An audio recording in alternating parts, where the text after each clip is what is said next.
Duxovkada xuddi tandirda pishgandek parmoda somsani qarsillatib yopamiz. Buning uchun olinavli un ustidan tuzli suv solib xamir qoramiz. Manda asilxan unlari. Yarim soat tingan xamirni ochib, ichiga qat-qat xamir uchun mo'ljallangan margarinni chala qilib eritib, chiroyli qilib suramiz va zich qilib tortib o'rab olamiz. Xamirni xolodilnikka kamida 1 soatga jo'natamiz. Nachinkasiga o'tamiz. Piyoz, ismaloq, go'sht va ziravorlardan foydalandim.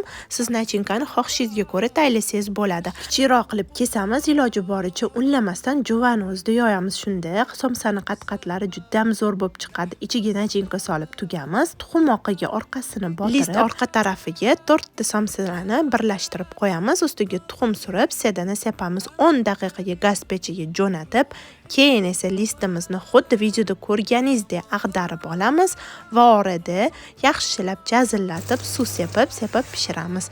Shunaqa zo'r bo'ladi, tandir somsa bilan birga bir o'xshab chiqadi. Uyda tandirim yo'q deb endi xafa ham bo'lmaysiz.